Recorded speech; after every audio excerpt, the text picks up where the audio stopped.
Cricket ಜಗತ್ತಿನಲ್ಲಿ ಈಗ T20 ವಿಶ್ವಕಪ್ ಫೀವರ್ ಜೋರಾಗಿದೆ. ಟೀಂ ಇಂಡಿಯಾ ಕೂಡ ಐರ್ಲೆಂಡ್ ವಿರುದ್ಧ ಗೆದ್ದು ಶುಭಾರಂಭ ಮಾಡಿದೆ. ದಶಕಗಳಿಂದಲೂ ಕೂಡ ಮರೀಚಿಕೆಯಾಗಿರೋ ಐಸಿಸಿ ಟ್ರೋಫಿಯನ್ನ ಎತ್ತಿ ಹಿಡಿಯೋಕೆ ಭಾರತೀಯ ಆಟಗಾರರು ಭರ್ಜರಿ ಪ್ರದರ್ಶನ ನೀಡುತ್ತಿದ್ದಾರೆ. ಹೀಗೆ ಐಪಿಎಲ್ ಬಳಿಕ ಒಂದಷ್ಟು ಆಟಗಾರರು ವಿಶ್ವಕಪ್ನಲ್ಲಿ ಬ್ಯುಸಿಯಾಗಿದ್ರೆ ಸೆಲೆಕ್ಟ್ ಆಗದೆ ಇರೋ ಪ್ಲೇಯರ್ಸ್ ರಿಲ್ಯಾಕ್ಸ್ ಮೋಡ್ಗೆ ಜಾರಿದ್ದಾರೆ. ಈ ಪೈಕಿ ಕನ್ನಡಿಗ ಕೆಎಲ್ ರಾಹುಲ್ ಕೂಡ ಒಬ್ರು. ಐಪಿಎಲ್ ಬಳಿಕ ರಾಹುಲ್ ವಿದೇಶದಲ್ಲಿ ರೌಂಡ್ಸ್ ಹಾಕ್ತಿದ್ದಾರೆ. ತಮ್ಮ ಸೋಷಿಯಲ್ ಮೀಡಿಯಾದಲ್ಲಿ ಫೋಟೋಗಳನ್ನು ಶೇರ್ ಮಾಡ್ತಿದ್ದಾರೆ. ರಾಹುಲ್ರ ಈ ಫೋಟೋಗಳನ್ನು ನೋಡಿದ ಅವರ ಫ್ಯಾನ್ಸ್ ಹಾಗೆ ಕನ್ನಡಿಗರು ರಾಹುಲ್ಗೆ ಒಂದು ಆಫರ್ ನೀಡಿದ್ದಾರೆ. ಅಷ್ಟಕ್ಕೂ ಏನದು ಆಫರ್ ಅನ್ನೋದನ್ನ ಹೇಳ್ತೇನೆ. ನಾನು ಶಾಂತ. ನೀವು ಸುದ್ದಿಯಾನದ ಸಬ್ಸ್ಕ್ರೈಬರ್ ಆಗೋದಕ್ಕೆ ಮರಿಬೇಡಿ.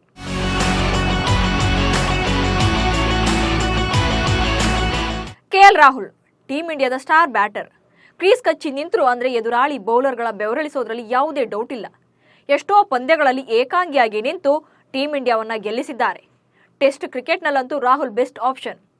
ಬಟ್ ಈ ಸಲ ಮಾತ್ರ ಟಿ20 ವಿಶ್ವಕಪ್ಗೆ ಕೆಎಲ್ ರಾಹುಲ್ ಸೆಲೆಕ್ಟ್ ಆಗಲೇ ಇಲ್ಲ.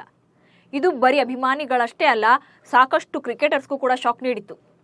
ಕೆಎಲ್ ರಾಹುಲ್ ಬದಲಿಗೆ ವಿಕೆಟ್ ಕೀಪರ್ಗಳಾಗಿ ರಿಷಬ್ ಪಂತ್ ಹಾಗೆ ಸಂಜು ಸ್ಯಾಮ್ಸನ್ ಸ್ಥಾನ ಗಿಟ್ಟಿಸಿಕೊಂಡಿದ್ರು. ಮೇಲ್ನೋಟಕ್ಕೆ ಪಂತ್ ಎಂಟ್ರಿಯಿಂದ ಕನ್ನಡಿಗ ಅವಕಾಶ ವಂಚಿತರಾದ್ರು ಅನ್ನಿಸಬಹುದು. ಬಟ್ ರಾಹುಲ್ರನ್ನ ಆಯ್ಕೆಗೆ ಪರಿಗಣಿಸಿಯೇ ಇರಲಿಲ್ಲ ಎಂಬುದೇ ಸತ್ಯ. ಯಾಕಂದ್ರೆ ಕಳೆದ 1 ವರ್ಷದಿಂದ ರಾಹುಲ್ ಅವರನ್ನ ಟಿ20 ತಂಡದಿಂದ ಹೊರಗಿಡಲಾಗಿದೆ. ಅಂದ್ರೆ ರಾಹುಲ್ ಕೊನೆಯ ಬಾರಿ ಭಾರತದ ಪರ ಟಿ20 ಪಂದ್ಯವನ್ನಾಡಿರುವುದು 2022ರ ಟಿ20 ವಿಶ್ವಕಪ್ನಲ್ಲಿ ಅನ್ನೋದನ್ನ ನಂಬಲೇಬೇಕು. ಇದರ ನಡುವೆ ಏಕದಿನ ವಿಶ್ವಕಪ್ ತಂಡದಲ್ಲಿ ಸ್ಥಾನ ಪಡೆದಿದ್ದ ಅವರು ಅದ್ಭುತ ಪ್ರದರ್ಶನವನ್ನೇ ನೀಡಿದರು. ಏಕದಿನ ವಿಶ್ವಕಪ್ 2023ರಲ್ಲಿ 10 ಇನ್ನಿಂಗ್ಸ್ಗಳಲ್ಲಿ ಬ್ಯಾಟ್ ಬೀಸಿದ್ದ ರಾಹುಲ್ 1 ಭರ್ಜರಿ ಶತಕ ಹಾಗೆ 2 ಅರ್ಧ ಶತಕಗಳೊಂದಿಗೆ 452 ರನ್ ಕಲೆ ಹಾಕಿದರು. ಈ ಮೂಲಕ ಭಾರತ ತಂಡವು ಫೈನಲ್ಗೆ ಪ್ರವೇಶ ಪಡೆಯುವಲ್ಲಿ ಪ್ರಮುಖ ಪಾತ್ರ ವಹಿಸಿದರು. ಈ ಅತ್ಯುತ್ತಮ ಪ್ರದರ್ಶನದ ಹೊರತಾಗಿಯೂ ಆ ಬಳಿಕ ನಡೆದ ಟಿ20 ಸರಣಿಗಳಲ್ಲಿ ರಾಹುಲ್ರನ್ನ ಸೆಲೆಕ್ಟ್ ಮಾಡಿರಲಿಲ್ಲ. ಸ್ನೇಹಿತರೆ, ಕೆಎಲ್ ರಾಹುಲ್ರನ್ನ ಡ್ರಾಪ್ ಮಾಡೋಕೆ ಮೇನ್ ರೀಸನ್ ಇನ್ನೊಂದಿದೆ. ಅದುವೇ ಆಲ್ರೌಂಡರ್ ಅಗತ್ಯತೆ. ಕೆಎಲ್ ರಾಹುಲ್ ಕೇವಲ ಬ್ಯಾಟಿಂಗ್ ಕಡೆಗೆ ಮಾತ್ರ ಗಮನ ಹರಿಸ್ತಾರೆ. ಆದರೆ ಟಿ20 ಮ್ಯಾಚ್ಗಳಲ್ಲಿ ಆಲ್ರೌಂಡರ್ ಅಗತ್ಯತೆ ತುಂಬಾನೇ ಇರುತ್ತೆ. ಬ್ಯಾಟಿಂಗ್ ಜೊತೆ ಬೌಲಿಂಗ್ ಮಾಡುವ ಪ್ರತಿ ಆಟಗಾರನಿಗೆ ಅವಕಾಶ ಹೆಚ್ಚಾಗಿ ಸಿಗುತ್ತೆ. ಇಲ್ಲಿ ರಿಷಬ್ ಮತ್ತೆ ಸಂಜು ಸ್ಯಾಮ್ಸನ್ ಬೌಲಿಂಗ್ ಮಾಡಿದ್ರು ಚಾನ್ಸ್ ಸಿಕ್ಕಿದೆಯಲ್ಲ ಅಂತ ನೀವು ಕೇಳ್ಬೋದು. ಅದಕ್ಕೆ ಕಾರಣವೂ ಕೂಡ ಇದೆ. ವಿಕೆಟ್ ಕೀಪರ್ ಅಂಡ್ ಬ್ಯಾಟ್ಸ್ಮನ್ ಆಗಿ ಈ ಇಬ್ಬರು ಆಟಗಾರರು ಅತ್ಯುತ್ತಮವಾಗಿ ಪ್ರದರ್ಶನ ನೀಡಿದ್ದಾರೆ. ಆದರೆ ಐಪಿಎಲ್ನಲ್ಲಿ ಕೆಎಲ್ ರಾಹುಲ್ ಅವರ ಸ್ಥಿರ ಪ್ರದರ್ಶನ ನೀಡದೇ ಇರೋದೇ ದೊಡ್ಡ ಸಮಸ್ಯೆಯಾಗಿತ್ತು. ಗಾಯದಿಂದ ಬಳಲ್ತಾ ಇರೋದು ಕೂಡ ಕೆಎಲ್ ರಾಹುಲ್ ಆಯ್ಕೆಗೆ ಅಡ್ಡಿಯನ್ನು ಉಂಟು ಮಾಡಿದೆ ಎನ್ನಲಾಗಿದೆ. ಇನ್ನು ಐಪಿಎಲ್ ವೇಳೆಯೂ ಕೆಎಲ್ ರಾಹುಲ್ ಹಾಟ್ ಟಾಪಿಕ್ ಆಗಿದ್ರು. LSG ತಂಡದ ಓನರ್ ಸಂಜೀವ್ ಗೋಯಂಕಾ ಅವರು ತಮ್ಮ ತಂಡದ ಕ್ಯಾಪ್ಟನ್ ಕೆಎಲ್ ರಾಹುಲ್ ಜೊತೆ ನಡೆದುಕೊಂಡ ರೀತಿ ಸಾಕಷ್ಟು ವಿವಾದಕ್ಕೆ ಕಾರಣವಾಗಿತ್ತು. ಸನ್ ರೈಸರ್ಸ್ ಹೈದರಾಬಾದ್ ವಿರುದ್ಧ ಲಕ್ನೋ ಸೂಪರ್ ಜೈಂಟ್ಸ್ ತಂಡದ ಸೋಲಿನ ಬಳಿಕ ಗೋಯಂಕಾ ಮೈದಾನದಲ್ಲೇ ರಾಹುಲ್ ವಿರುದ್ಧ ಕೂಗಾಡಿದ್ರು. ಗೋಯಂಕಾ ನಡೆಗೆ ಕ್ರಿಕೆಟರ್ಸ್ ಕೂಡ ಕಿಡಿಕಾರಿದ್ರು. ಫ್ಯಾನ್ಸ್ ಕೂಡ ಆಕ್ರೋಶವನ್ನು ಹೊರಹಾಕಿದ್ರು. ಮಾಲೀಕನ ವರ್ತನೆಯಿಂದ ರಾಹುಲ್ ಕೂಡ ತೀವ್ರ ಮುಜುಗರಕ್ಕೀಡಾಗಿದ್ರು. ಇದರ ಬೆನ್ನಲ್ಲೇ ಲಕ್ನೋ ತಂಡವನ್ನ ರಾಹುಲ್ ತೊರೆಯುತ್ತಾರೆ ಎನ್ನಲಾಗ್ತಿತ್ತು. ಬಳಿಕ ಎಲ್ಲವೂ ತಿಳಿಯಾದಂತೆ ಕಂಡರೂ ಕೂಡ 2025ರ ಐಪಿಎಲ್ಗೆ ರಾಹುಲ್ ಲಕ್ನೋ ತಂಡವನ್ನ ತೊರೆಯೋದು ಫಿಕ್ಸ್ ಎನ್ನಲಾಗ್ತಿದೆ. 2022ರ ಹರಾಜಿಗೂ ಮುನ್ನ ರಾಹುಲ್ರನ್ನ 17 ಕೋಟಿ ರೂಪಾಯಿ ನೀಡಿ ಲಕ್ನೋ ಫ್ರಾಂಚೈಸಿ ತಂಡಕ್ಕೆ ಸೇರಿಸಿಕೊಂಡಿತ್ತು. ಆದರೆ 2024ರ ಟೂರ್ನಿಯಲ್ಲಿ ರಾಹುಲ್ ಪ್ರದರ್ಶನದ ಬಗ್ಗೆ ಮಾಲೀಕ ಸಂಜೀವ್ ಗೋಯಂಕಾ ಅತೃಪ್ತಿಯನ್ನು ಹೊಂದಿದ್ದಾರೆ. ಇದೇ ಕಾರಣಕ್ಕೆ ತಂಡದಿಂದ ರಾಹುಲ್ರನ್ನ ಕೈಬಿಡೋ ಚಿಂತನೆ ನಡೆಸಿದ್ದಾರೆ ಎನ್ನಲಾಗಿದೆ. ಆದರೆ ರಾಹುಲ್ ಎಂತಹ ಆಟಗಾರ ಅನ್ನೋದು ಕ್ರಿಕೆಟ್ ಜಗತ್ತಿಗೆ ಗೊತ್ತಿದೆ. ಇದೇ ಕಾರಣಕ್ಕೆ ರಾಹುಲ್ರಂಥ ಗುಣಮಟ್ಟದ ಭಾರತೀಯ ಆಟಗಾರನನ್ನ ಪಡೆಯೋಕೆ ನಿಮಗೆ ಸಾಧ್ಯ ಇಲ್ಲ. ಐಪಿಎಲ್ 2025ರ ಮೆಗಾ ಹರಾಜಿಗೂ ಮೊದಲು ಕೆಎಲ್ ರಾಹುಲ್ ಅವರನ್ನ ಉಳಿಸಿಕೊಳ್ಳಿ ಅಂತ LSGಗೆ ಮಾಜಿ ಕ್ರಿಕೆಟಿಗ ಆಕಾಶ್ ಚೋಪ್ರಾ ಸಲಹೆ ನೀಡಿದ್ರು. ಆದರೆ ಲಕ್ನೋ ಫ್ರಾಂಚೈಸಿಯಲ್ಲಿ ಮುಂದುವರಿಯೋದು ರಾಹುಲ್ಗೆ ಇಷ್ಟ ಇಲ್ಲ ಎನ್ನಲಾಗ್ತಿದೆ. ಇದೇ ಕಾರಣಕ್ಕೆ 2025ರ ಟೂರ್ನಿಗೆ ಬೇರೆ ತಂಡದಲ್ಲಿ ಆಡೋಕೆ ಚಿಂತನೆ ನಡೆಸಿದ್ದಾರೆ. ಅಷ್ಟಕ್ಕೂ LSG ತಂಡದ ನಾಯಕನಾಗಿ 2 ಸಲ ತಂಡವನ್ನು ಪ್ಲೇ ಆಫ್ಗೆ ಕೊಂಡೊಯ್ದಿದ್ದ ರಾಹುಲ್ ಈ ಸಲ ಕೂಡ ಚೆನ್ನಾಗಿ ಆಡಿದ್ರು. 1-2 ಮ್ಯಾಚ್ಗಳಲ್ಲಿ ಡಲ್ ಆಗಿದ್ದು ಬಿಟ್ರೆ ಉಳಿದಂತೆ ಚೆನ್ನಾಗಿ ಬ್ಯಾಟ್ ಬೀಸಿದ್ರು. 14 ಪಂದ್ಯಗಳಿಂದ 37ರ ಸರಾಸರಿಯಲ್ಲಿ 520 ರನ್ ಗಳಿಸಿದ್ರು. ಈ ಪೈಕಿ 4 ಅರ್ಧ ಶತಕಗಳು ಕೂಡ ಸೇರಿದ್ವು. ಆದರೆ ಈ ಬಾರಿಯ ಐಪಿಎಲ್ನಲ್ಲಿ LSG ತಂಡ ಪ್ಲೇ ಆಫ್ಗೂ ಕೂಡ ಪ್ರವೇಶ ಪಡೆದಿರಲಿಲ್ಲ. 14 ಪಂದ್ಯಗಳಲ್ಲಿ 7 ಪಂದ್ಯಗಳನ್ನು ಗೆದ್ದು 14 ಅಂಕ ಗಳಿಸಿದ್ರೂ ಕೂಡ ಉತ್ತಮ ನೆಟ್ ರನ್ ರೇಟ್ ಇಲ್ಲದ ಕಾರಣ ಪಾಯಿಂಟ್ಸ್ ಟೇಬಲ್ನಲ್ಲಿ 7ನೇ ಸ್ಥಾನದೊಂದಿಗೆ ಟೂರ್ನಿಯಿಂದ ಹೊರಬಿದ್ದಿತ್ತು. ತಂಡ ಹೊರಬಿದ್ದ ಬಳಿಕ ರಿಲ್ಯಾಕ್ಸ್ ಮೋಡ್ಗೆ ಜಾರಿದ್ದ ಕೆಎಲ್ ರಾಹುಲ್ ಸಾರ್ವಜನಿಕವಾಗಿ ಅಷ್ಟೇನೂ ಕಾಣಿಸಿಕೊಂಡಿರಲಿಲ್ಲ. ಇದೀಗ ಫಾರಿನ್ನಲ್ಲಿ ರೌಂಡ್ಸ್ ಹೊಡಿತಾ ಇದ್ದು ರಿಲೀಫ್ ಆಗ್ತಿದ್ದಾರೆ. 2 ತಿಂಗಳು ಐಪಿಎಲ್ನಲ್ಲಿ ಬ್ಯುಸಿ ಇದ್ದ ಕೆಎಲ್ ರಾಹುಲ್ ಇದೀಗ ತಮಗಾಗಿ ಸಮಯವನ್ನು ಕಳೀತಾ ಇದ್ದಾರೆ. ತಮ್ಮ ಫೋಟೋಗಳನ್ನು ಸಾಮಾಜಿಕ ಜಾಲತಾಣಗಳಲ್ಲಿ ಹಂಚಿಕೊಳ್ತಿದ್ದಾರೆ.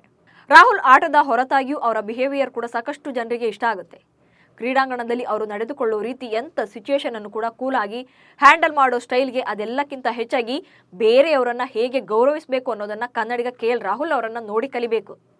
ಈ ಬಾರಿಯ ಐಪಿಎಲ್ ಟೂರ್ನಿಯಲ್ಲಿ ಏಪ್ರಿಲ್ 19ರಂದು ಉತ್ತರ ಪ್ರದೇಶದ ಅಟಲ್ ಬಿಹಾರಿ ವಾಜಪೇಯಿ ಸ್ಟೇಡಿಯಂನಲ್ಲಿ ಚೆನ್ನೈ ವಿರುದ್ಧ ಲಕ್ನೋ ಪಂದ್ಯ ನಡೆದಿತ್ತು. ಲಕ್ನೋ ತಂಡವನ್ನ ಕೆಎಲ್ ರಾಹುಲ್ ಲೀಡ್ ಮಾಡ್ತಿದ್ರು. ತಂಡ ಕೂಡ ಗೆದ್ದಿತ್ತು. ಪಂದ್ಯ ಮುಗಿದ ಬಳಿಕ ಎರಡೂ ತಂಡಗಳ ಆಟಗಾರರು ಪರಸ್ಪರ ಹಸ್ತಲಾಘವ ಮಾಡಿಕೊಂಡ್ರು. ಈ ವೇಳೆ ಚೆನ್ನೈ ತಂಡದ wicket keeper cricket legend MS Dhoni ಅವರಿಗೆ ಹಸ್ತಲಾಘವ ಮಾಡುವಾಗ ಕೆಎಲ್ ರಾಹುಲ್ ತಾವು ಧರಿಸಿದ್ದ ಕ್ಯಾಪ್ ಅನ್ನ ತೆಗೆದಿದ್ರು. ಈ ಮೂಲಕ ವಿಶ್ವ ಕಂಡ ಶ್ರೇಷ್ಠ ಆಟಗಾರನಿಗೆ ಗೌರವ ಸೂಚಿಸಿದ್ರು. ರಾಹುಲ್ರ ಇದೇ ನಡೆ ಕೋಟ್ಯಂತರ ಅಭಿಮಾನಿಗಳು ಹಾಗೆ ಕ್ರಿಕೆಟರ್ಸ್ ವಲಯದಲ್ಲಿ ಮೆಚ್ಚುಗೆಗೆ ಪಾತ್ರವಾಗಿತ್ತು. ಸದ್ಯ ಐಪಿಎಲ್ನಲ್ಲಿ ಫ್ರಾಂಚೈಸಿ ಮಾಲೀಕನಿಂದ ಅವಮಾನಕ್ಕೊಳಗಾಗಿ ವಿಶ್ವಕಪ್ ಟೂರ್ನಿ ಮಿಸ್ ಮಾಡಿಕೊಂಡಿರೋ ಕನ್ನಡಿಗ ಕೆಎಲ್ ರಾಹುಲ್ಗೆ RCB ಆಫರ್ ಕೊಟ್ಟಿದ್ದಾರೆ. ನಮ್ಮ RCBಯಲ್ಲಿ ಮೊದಲೇ ಕನ್ನಡಿಗರಿಗೆ ಚಾನ್ಸ್ ಕೊಡಲ್ಲ ಅನ್ನೋ ಆಕ್ರೋಶ ಕರ್ನಾಟಕ ಫ್ಯಾನ್ಸ್ಗಿದೆ. ಹೀಗಾಗಿ ಪ್ರತಿ ವರ್ಷ ಕೂಡ ಕೆಎಲ್ ರಾಹುಲ್ ಬೆಂಗಳೂರು ತಂಡಕ್ಕೆ ಬನ್ನಿ ಅಂತ ಫ್ಯಾನ್ಸ್ ಒತ್ತಾಯ ಮಾಡ್ತಾರೆ. ಅದರಲ್ಲೂ ಈ ಸಲ ಲಕ್ನೋ ತಂಡದಲ್ಲಿ ಅಷ್ಟೆಲ್ಲ ಆದ ಮೇಲಂತೂ ಈ ಕೂಗು ಇನ್ನೂ ಕೂಡ ಜಾಸ್ತಿ ಆಗಿದೆ.